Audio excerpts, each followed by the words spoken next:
বিয়াৰ দিনাখনি মই আৰু মোৰ ভণ্টি বেলেগ এখন বিয়ালৈ মেকআপ কৰিবলৈ যাবলগীয়া হ'ল। আহি পাইছোঁ বহুত দেৰিকৈ। তাৰপিছতে আহি আৰু গোটেই দিনটোৰ ভিডিঅ'টো কৰিবলৈ নাপালোঁ। তাৰপিছতে কইনা দৰা এয়া এতিয়া মানে হোম পুৰিব।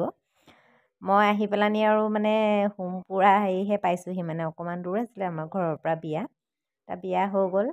তাৰপিছতে আৰু তেনেকৈ বিয়া ভাগ গ'ল। তাৰপিছতে আমাৰ শোভাখুবুনি নিয়ম আহিলে। শোভাখুবুনি নিয়মত এইবোৰ ডেকা গাভৰু অকণমান ফূৰ্তি কৰিলে। তেওঁলোকে ভবা নাই যে এইবোৰ কিবা নিয়মত কৰিব লাগে বুলি। এটা হেলমেট আৰু এটা খৰাহি পিন্ধি আজি আঠমঙলা আঠমঙলা খাবলৈ এতিয়া ওলাইছোঁ আৰু সেয়া কইনা ৰেডি আৰু গৈছোঁ আৰু আপোনালোকক দেখুৱাম মাজুলী গৈ পেলানি।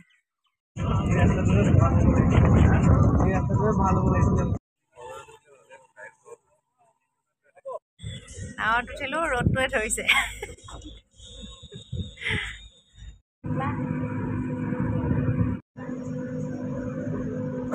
আমাৰ কাৰণে কান্দিছে নেকি ঘৰলৈ যায়। ব্ৰহ্মপুত্ৰ পানী একদম শুকাই আছে, তথাপিও ইমান ধুনীয়া। তাৰপৰা ফাইনেলি গৈ পালোঁগৈ সিপাৰ, এয়া কইনা মাক। তাৰপিছতে আমাৰ ভোক ইমান লাগিছে খাবলৈ এতিয়া বহিছোঁ আৰু কইনা দৰা অহাই নাই।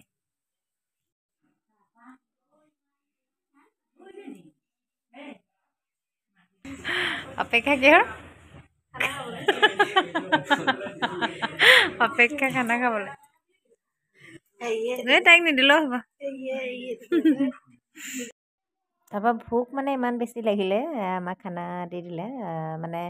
ৰাতিপুৱা সোনকালে গৈছোঁ কাৰণে ৰাতিপুৱাতো বহুত আৰ্লি মৰ্ণিঙে আমি গৈছোঁ। 7টা বজাত ওলাই গৈছোঁ আৰু গৈ পাইছোঁ 12টা বাজিলে। আৰু একো খোৱা নাই, ইমান ভোক লাগিলে কাৰণে পটাপট আৰু আঠমঙলা খানা আৰু কেনেকুৱা খাই বৈ আৰু ৰেডি। পাছদিনা ওলাইছোঁ আৰু বাসুদেৱ যাবলৈ ৰেডি। চব পাই গ'লোঁ। কি সকলোখিনি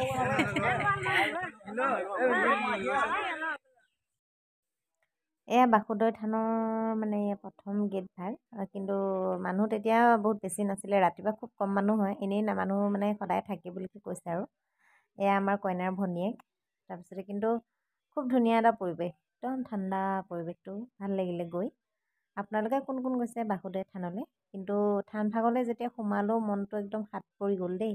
আৰু বিশেষ মোৰ আৰাধ্য মই কৃষ্ণ আৰু নাৰায়ণৰ মূৰ্তি এভাগ দেখি পেলানি একদম মনটো শান্তি লাগি গ'ল। তাৰপিছতে এয়া প্ৰথম এইভাগ গেট এভাগ এইখিনিতো আছে, কিন্তু মেইন থাপনা ভাগ পিছফালে আছে। ব'লকচোন যাওঁ। তাত কিন্তু বান্দৰ বহুত আছে, বান্দৰ। তাৰপিছতে সৰু সৰু ভেড়াবিলাক কিছুমানে চাগে এনেকৈ দান দিয়া আছে। তাৰপিছতে আমি গৈছোঁ মেইন থাপনা ভাগলৈ। চাকি বন্তি জ্বলোৱা স্থান বেলেগকৈ আছে। প্ৰথম তাত চাকি জ্বলাই মেইন ভাগলৈ যাবলৈ অকণমান দেৰিকৈহে যাব পাৰিম। তাত যোৱা নাই, ইয়াত বন্তি জ্বলাই লওঁ বুলিকৈ। তাৰপিছতে বন্তি ভাগ বোলো জ্বলাই লওঁ।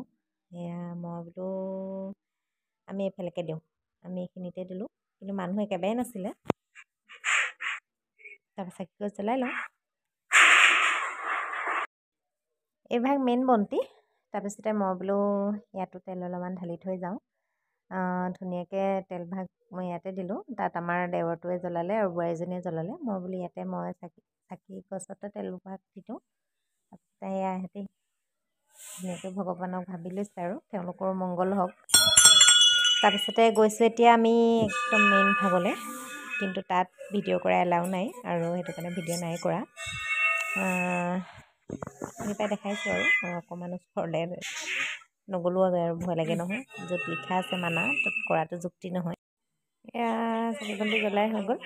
তাৰপিছতে তাতে প্ৰসাদ দিলে, প্ৰসাদ লৈ আহিলোঁ। তাৰপৰা তাত বান্দৰ আৰু চাকি বন্তি জ্বলালোঁ। বহুত ভাল লাগিলে ইয়াত আহি। এতিয়া অকণমান ফটো চটো মাৰি লওঁ। ইয়াতো ৰছী মেৰিয়াই, কিন্তু সেইদিনাখন নেমেৰিয়ালে, কিবা কাৰণত মানা কৰিছিলে নেকি। তাৰপৰা আৰু মই কথাটো বিশেষ নুসুধিলোঁ। এইভাগ মেইন নামঘৰ ভাগ। এয়া খুব ধুনীয়া এটা হেৰি। তাৰপিছতে আৰু তাত চাকি বন্তি দি মেলি আৰামছে এতিয়া আমি ওলাই আহিলোঁ।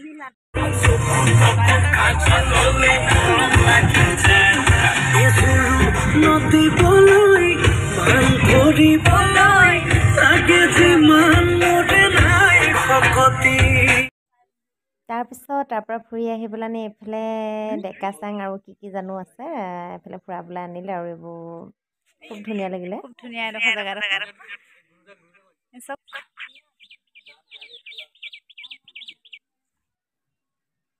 আৰু ইয়াত লখিমপুৰ সংযোগী দলংখন বনাই আছে। আজি মাজুলীৰ পৰা বিদায়। এয়া আমি গৈ আছোঁ। এয়া দেখিছেনে, এইখিনি যেতিয়া বাৰিষা হয় সম্পূৰ্ণ পানীৰে একদম সাগৰ সমুদ্ৰ হৈ থাকে। এতিয়া বৰ্তমান আমি মানে পানী হৈ থাকিলে এডোখৰ মাছ বুলিকৈ ক'লেও বেয়া নহয়। এতিয়া একদম মানে ব্ৰহ্মপুত্ৰৰ মাজৰ আধাত আছোঁ। চাওকচোন কিমান শুকাই গ'ল পানী, আৰু সেইদিনা বতৰটো খুব বেছি ঠাণ্ডা। ফাইনেলি ফেৰীত উঠি গ'লোঁ। এয়া আমি একদম ওপৰত উঠিছোঁ। ইমানেই বতৰটো ঠাণ্ডা, চাওকচোন খুব ধুনীয়া লাগিছে।